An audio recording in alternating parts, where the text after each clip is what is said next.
네, 안녕하세요. 안녕하세요. 네, 소개 좀 부탁드립니다. 네, 저는 시와 시조를 쓰는 정상미라고 합니다. 예, 2021년에 네, 서울신문 신춘문예로 당선이 되셔가지고, 이 안개의 공식이라는 시를 내셨잖아요. 네. 이 시집에서 안개의 공식, 요거 먼저 한번 소개 좀 해주시겠어요? 안개의 공식요. 네. 제가 본래는 그 시골 깡촌에서 태어나가지고 네. 하늘나라 첫 동네 문경의 주울산 자락에서 이제 태어나서 유년 시절 보내고 점차 문경 읍내, 대구 시내, 서울 시내 그러다가 텍사스까지 갔다가 다시 구미, 광명, 구미, 인천 지금 인천에서 정착해서 있는데요. 지금 사는 인천이 상당히 그 성도인데 높은 지역에 지금 살고 있어요. 지상에서 100m 떨어진 곳에 37층에 살다 보니 해무도 많이 끼고 그다음에 흐린 날에는 유리창에 안개가 확 덮여서 도화지를 붙인 것처럼 하얗더라고요. 그러면은 제가 처음에는 보다 보니까 이건 완전 감옥이네. 하얀 감옥이네. 도대체 하나 빈틈도 없이 하나도 안 보이는 거예요. 그래서 처음에는 너무 갑갑했는데 어느 날 자꾸 보다 보니 도화지라면 그리면 되겠네. 뭐라도 그릴 수 있겠다. 이렇게 해서 안개를 좀 달리 보기 시작했어요. 그래서 이제 안개에 대한 거를 자꾸 뭘 쓰기도 하고 생각도 하고 하다가 안개의 공식이라는 시조죠. 현대시조 쓰게 되고 시집의 표제를 정할 때 뭘 할까 하다가 여러 개의 후보를 좀 내놨었는데 아무리 생각해도 안개 공식이 좀 끌리더라고요. 그래서 안개 공식으로 정했지요. 네, 이 시를 한번 네, 읽어볼까요? 안개의 공식 정상미. 보이지 않는다면 다 볼 수 있는 거다. 아무도 밟지 않은 미지의 암흑처럼 뭐든지 말아 끌어안는 어머니의 환한 감옥. 와, 이 어머니의 환한 감옥이란 어떤 의미일까요? 안개라고 하면 흔히 부정적으로 생각을 하잖아요. 그래서 안개면은 미로를 생각하고 답이 없다. 뭐 캄캄한 앞이 안 보인다. 절망 뭐 이런 거를 좌절 이런 걸 떠올리는데 제가 아까도 말씀드렸듯이 그 하얀 안개 도화지를 붙인 창에 완전 도화지가 다 붙어있는 그러한 닫혀있는 방 같은 곳에 있다가 어느 날은 그게 안개가 감옥이 아니라 도화지구나 하는 것을 깨닫고 그래서 이제 도화지라고 생각하니 안개가 아늑하다는 생각이 드는 거예요. 이 안개는 포근하구나. 그리고 여기 내 마음대로 누가 보지도 않으니까 나 혼자만 있으니까 내 마음대로 그리면 되겠고 뭐 그런 생각이 들었어요. 근데 어머니는 그래서 이게 뭐든지 그리면 되니까 뭐든지 그리면 되고 답답하다고 생각해도 뭐든지 좋게 바꿔서 생각할 수 있는 거예요. 그런데 엄마가 항상 보면은 어머니가 무슨 일을 잘못을 하든 뭐 어쨌든 간에 자식은 다 이렇게 안아주잖아요. 품어주고. 그래서 이게 이제 어머니 환한 감옥이라고 나왔는데 감옥은 안개지만은 긍정적으로 본 도화지의 안개이기 때문에 환한 감옥이라고 했습니다. 어머니라는 존재와 연결을 하셨어요, 마지막에. 네. 어머니가 좀 각별하셨나요? 어머니와? 어머니 좀 각별하죠. 우리 엄마는, 친정 엄마는, 시집 오셨을 때 시어머니가 두 분이더래요. 그러니까 아버지, 가족사가 나오는데, 아버지, 원래 그 법적인 어머니, 할머니가, 아기를 못 낳아서, 나중에 어떻게, 그 대를 잇기 위해서, 그렇게 작은 할머니가 돌아오셨대요. 그래서 이제, 그게 하는데, 두 시어머니를 모시면서, 또 외동아들, 뭐, 우리 어머니는 막내딸인데, 막내딸이고, 그런데 시집 오셔가지고 고생을 많이 하신 것 같아요. 그리고 아버지는 우리 팔남매예요. 팔남매인데 아버지는 말하자면은, 뭐, 재물 같은데 이런 데 욕심이 없고, 낭만적인 분이었어요. 그래가지고 술, 영화, 소설, 뭐, 이런 거에 관심이 많고, 공직에는 계셨지만은, 그 가정을 별로 돌보지 않았어요. 음. 그래서 나중에 제가 뭐 대학을 가고 하는 이런 모든 것은 엄마가 빈대에 가면서 보내주시고 그랬지요. 그래서 각별을 해요. 근데 아버지는 사람 참 좋으신 분이에요. 사실은 때리지 않아요. 저희 아버지는 폭력 없었고, 호인형이고, 잘생기고, 그리고, 소설이나 이런 걸 많이 좋아했어요. 집에 보니까 제가 어렸을 때 소설책이 많고, 또, 세계여행이라는 그 칼라로 된 전집이 있었어요. 그래가지고 제가 어렸을 때 그걸 다 들여다보고 하면서, 또 보고 또 공직에 계셔서 그런지 뭐 문경 안에서 나오는 문예지 같은 거 이런 것도 받으면 갖다 놓으시고 해서 제가 수시로 좀 보고 그런 것이 아마 제가 시인으로 이렇게 은연중에 시인이 된 계기가 되지도 않았나 이런 생각을 해요. 아버지의 그 문학적 자질은 선생님께서 물려받으셨네요. 그리고 좋다고 옹호하는 건 아니지만 네. 뭐 첩을 준다든가 남자가 또 다른 여자를 만난다든가 이런 네. 것들이 지금보다 조금 더 허용적이고 남성 우선이 그랬죠. 되던 시대였기 때문에 제가 사는 그 시골이 문경이었는데 그 당시에는 탄광이 있었어요. 문경 탄광 광업이 활성화되었을 때인데 그 당시에 8반이 있었는데 전국에서 광부들이 모여서 돈 벌러 오는 거죠. 문경으로. 그러면은 집집마다 거의 다 탄광이 다녀요. 그게 몇 년도예요? 그게가 70년대죠. 70년대 제가 중학교 다닐 때 8반 8반이었는데 한 반에 60명 넘고 지금은 중학교에 2반? 하나는 2반 이렇게 확 줄었더라고요. 그래서 그때는 아버지가 업사무소 다니시는데 나오면은 퇴근길에 그 십자가 거리에서 술집들이 몇 개 있는데 그 술집들에서 유혹을 해가지고 그리고 아버지 친구분들이 다 술을 좋아하시다 보니까 그런 게 자주 다닌 거예요, 술집에. 그러면은 뭐 술집에 다니다 보니 우리 아버지는 또 잘생기고 사람이 좋고 하니까 넘어가셨을 수도 있고 아버지가 또 본래 그런 걸 좋아하셨던 분일 수도 있고요. 이 시 중에 아버지를 통과할 때라는 시가 있어요. 네, 오빠와 나는 줄곧 아버지를 피해 다녔다. 네, 오래된 내 토막장은 그때부터 시작되었다. 희초리는 숨겨도 걸어나왔다. 네. 좀비처럼. 악몽은 진행 중이다. 역사의 빛금 즐기다. 이 시 전체를 제가 다 읽진 않았는데요. 네. 이거는 어떤 뭐 경험이 있으셨나요?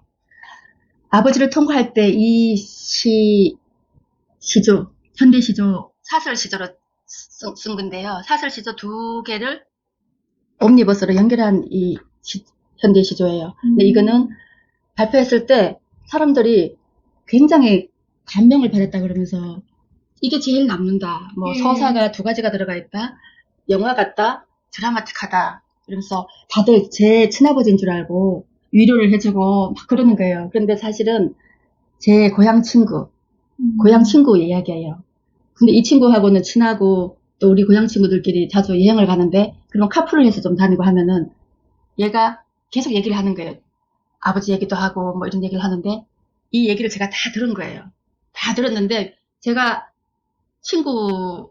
너무 감정이입이 돼가지고 제가 꼭 친구 같은 거예요. 그래서 이 이야기로 시를 한번 써야 되겠다. 아니면 소설을 쓰든지 소설은 제가 손은 안 댔지만은 내면적으로 속으로 한번 써볼까 이런 생각도 하고 있었는데 그래서 물어봤어요. 이 얘기를 시로 써도 되나 소설을 써도 되나 물으니까 그러면 좋다고 그러더라고요. 그래서 이제 시적 조체를 나인 시적 조체가 나라고 했지만 주인공은 친구입니다. 그리고 아까 뭐 좀 시대적인 아픔이 네. 좀 있는 것 같아요. 요즘은 이런 아버지가 좀 드물고 없고 또 신고하면 되는데 그렇죠. 옛날에는 비일비재했거든요. 네. 예, 그 시절의 폭력에 대해서 시인님의 생각이 좀 궁금해요. 왜 우리는 역사에 이런 가정 폭력이 남아 있을까요? 그러니까요. 그게 가부장적인 어떤 그런 것도 뭐 훈육의 그 조선시대 때부터 치면은 뭐 잘 사는 집 같으면 양반집 같으면은 훈장 또는 아버지로부터 해초리를 받는 게 정당화되던 시기였어요.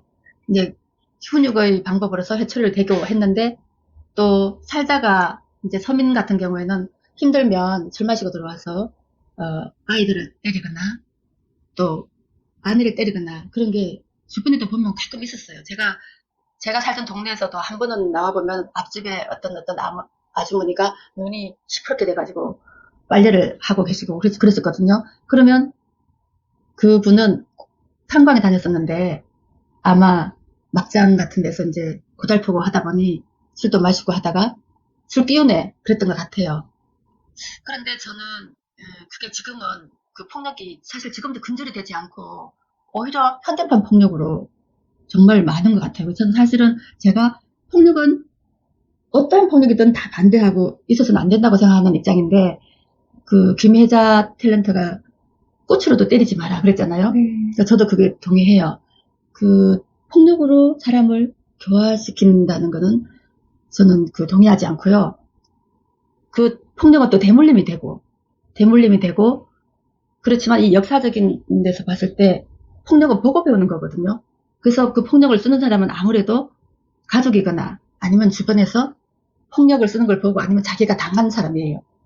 근데 친구 아버지 같은 경우는 군대와 포로수 용소에서 이것을 폭력을 겪은 거죠. 그래서 자기도 모르게 나 사람 나빠서 그런 게 아니라 그냥 어쩔 수 없이 그냥 자기 자신도 모르게 아마 손이 나가고 했던 것 같아요. 그리고 트라우마 같은 것도 있는 것 같고요. 여기 보면은 거제도 포로수 용소에서 잡혀갔었다고 하니까. 어떤 말을 좀 해주면 도움이 될까요? 그들의 치유와 회복에. 치유를 정말로 해야 되겠죠. 주변에서 보듬어주고 관심을 가져주고 그것이 가장 사랑으로 감싸주는 거 그것이 가장 큰 치유가 될 것 같은데 폭력은 주변에서 보면 친구의 아들도 있고 또 뉴스에 보면 데이트 폭력 같은 거 주변 폭력 같은 거 지금도 심각한 것 같아요. 그리고 그 꼭 손을 대는 폭력 말고도 SNS상의 그 폭력 있지요. 맞아요. 톡으로 하는 폭력, 따돌림, 네. 맞아요. 가스라이팅도 일종의 폭력이라고 봐요. 선생님은 언제부터 어떻게 시를 쓰게 되셨어요? 본격적으로 쓴 것은 아이들을 다 키워놓고 중년이 되었을 때 2011년이었는데 그러기 전에 시에 대한 그 간접적으로 아마 중학교 선생님의 영향을 받은 것 같아요. 중학교 때 국어 선생님이면서 담임 선생님이었던 조희항순 선생님이 계셨는데 그분은 대학을 졸업하고 바로 첫 부임으로 우리 학교로 온 거예요. 그래서 이제 저를 2년을 담임을 했는데 그 선생님이 돌아오시면서부터 바로 칠판에 미라보다리 아폴리니에를 미라보다리 싹 써놓고 읽어주시면서 외울 수 있는 사람은 외워라 그러시더라고요. 근데 저는 왠지 이상하게 그때 그걸 외우고 싶어가지고 외웠는데 바로 외워지더라고요. 그 후에는 이제 시집을 자꾸 찾아보게 되고 도서관에 가게 되고 고등학교 가서는 시화전이 있다고 하면 남자 고등학교도 찾아가고 여자 학교도 찾아가고 많이 다녔어요. 빚쟁이들이 막 집으로 몰려왔어요. 그러면 제가 빨리 커서 여기를 나가야지 이런 생각을 하고 도망간다고 간 것이 그리고 도서관이었는데 도서관에 가면 이제 읽어보면 제인 에어라든가 북풍언덕 이런 걸 읽어봤더니 그 안에 배경이 거의 다 기독교더라고요. 그렇게 해서 5년 중에 문학하고는 좀 친해진 것 같아요. 특이한 거는 이 책이 네. 현대시조라고 하셨잖아요. 네. 저는 시조라고 하면 교과서에서 봤던 그런 시조밖에 몰랐는데 고전시가밖에. 고시조라고 하죠. 고시조. 네. 현대시조는 뭔가요? 예, 고시조라고 우리가 흔히 아는 것은 교과서에서 본 거는 뭐 단심가, 네. 하여가 이런 네, 거, 운율 맞춰서. 네, 정몽주라든가 뭐 그런 시조를 봤을 거예요. 근데 그거 탁탁 단시조 하나죠. 평시조, 단시조 하나, 초장, 중장, 종장 3장으로 딱 돼 있고 3434, 3434, 3543 네. 이거 딱 들어가 있는 그거잖아요. 그런데 지금은 현대시조는 많이 현대적인 것을 가미해가지고 그 정서라든가 이 모든 것은 자유시와 똑같아요. 생각하는 거랑 어떤 내용 같은 게 다 똑같은데 다만 현대시조라고 하면은 정형시예요. 정형시. 시조는 정형시. 그래서 그거를 갖다가 어느 초장, 중장, 종장은 맞아요. 그 틀에 들어가는데 현대적으로 약간 자수의 변동을 줬어요. 그러면 3, 4 이게 아니라 2에서 5. 요 3장 욕구가 그 한 구의 그 음보가 뭐 3, 4, 3, 4가 아니라 2자에서 5자 아니면 된다. 그 안에. 그 다음에 시조가 되려면 종장의 3이 필수고 그 다음에 이제 5였던 것이 3은 무조건 변동 없어요. 지금도 현대시조도 종장의 3은 종장은 3자가 와야 돼요. 그런데 그 다음은 5자였던 것이 3, 5가 5에서 8까지 허용이 되는 거예요. 그리고 지금은 그것뿐만이 아니라 문단 그 의미 맥락상으로 보자 이래가지고 그 원래 시조의 틀을 좀 깨는 경향이 있어요. 그래서 6자가 돼도 5자가 넘어가는 6자가 되어도 문맥상 요게 이 음보 뜻이 이쪽으로 통하면 허용하자. 6자 7자가 돼도 허용하자는 주의가 있고 아니다. 그러면 뭐 자유실에서 이러면서 전통을 고수하는 그런 생각하는 사람이 있고 약간 대립하고 있습니다. 37층에 사시는데 네. 내적 치유와 회복 의지는 자연을 품은 시공간에서 찾는다. 자연을 많이 접하시는지요? 제가 시골 네. 사람이라 그런지 네. 자연 속에 들면 편안해지고 산책도 많이 하고 자전거를 타고 다니고 옛날엔 산에도 많이 갔어요. 앞으로도 시에 대한 계획이 있으신가요? 이게 시라는 것은 시는 다 늪속에 빠진 사람들이에요. 늪은 한 번 들어가면 못 나와요. 그러면 늪에서 안에 있을 때는 사실 괴로운데 시를 하나 자기가 시를 하나 퇴고하고 완성하려면 정말로 잠도 안 잘 때도 많고 좋은 문장이 마음에 드는 문장이 떠오르지 않으면 밤도 새고 또 참 괴로워요. 네. 심하게 말하는 사람은 불구덩이에 들어간다고 하는데 그런데 그게 참 희한한 게 그렇게 힘들어도 하나 시가 나왔을 때 발표를 했거나 했을 때 사람들이 하나라도 독자가 좋다고 해주거나 그게 가슴에 와닿았다고 하면은 뭐 세상 다 얻은 것 같고 그렇게 좋을 수가 없고 그래서 그 중독처럼 맞아요. 예, 힘들다가 하나 써가지고 또 괜찮았다가 좋아졌다 희열을 맛봤다가 또다시 힘든 대로 들어가고 이게 시인의 숙명입니다. 네. 이 시집에서 시인님이 좋아해서 소개하고 싶은 시가 하나 있을까요? 뒤에서 읽는 어깨가 처진 사람과 웅크린 사람 중 누가 더 바닥에 가까운가요? 한 장 한 장 겹겹이 쌓인 어깨를 보신 적 있나요? 눈부시게 맑은 날과 못 견디게 흐린 날 중 어느 쪽이 어깨의 말을 읽어내기 유리한가요? 어깨가 얼마나 두꺼운지 올올이 풀린 감정인지 어깨의 낱장을 하나씩 읽다 보면 무겁거나 가볍거나 한 가지 울음만 있죠. 어깨는 단순한 몸이라 무게로 말해요. 쌓일 때와 무너질 때 어느 쪽이 더 아픈가요? 천근만근 늘어난다고 팔이 땅에 닿겠다고 알아요. 뒤에서 읽는 어깨가 더 슬프다는 걸. 이 시는 어떻게 쓰게 되셨어요? 시의 배경이? 제가 아픈 어깨인데 어쩌다가 보다 보니 어깨는 참 사람들 뒷모습을 자꾸 어깨를 쳐다보게 되고 남편의 어깨, 견님의 어깨도 보게 되고 그러다가 어깨가 처졌다는 둥, 어깨가 무겁네, 어깨가 가볍네 이런 말들 많잖아요. 그래서 그에 대해서 자꾸 생각하다 보니 이 시가 나왔습니다. 네. 오늘 시인이가 많은 말씀 나눠봤는데요. 네. 자기 성찰의 과정을 통해 건강하게 더불어 살아가는 공동체적인 사유와 가능성으로 충만한 세계를 펼치고 있는 시였습니다. 그리고 또 화려한 수사보다는 내밀한 정서 표현에 집중하고 묘사와 진술의 균형 감각을 유지하며 주제의식을 부각하는 선명한 화법이 시집의 긴장감을 더해주고 있었습니다. 예, 오늘 나눠주셔서 감사합니다. 감사합니다. 감사합니다.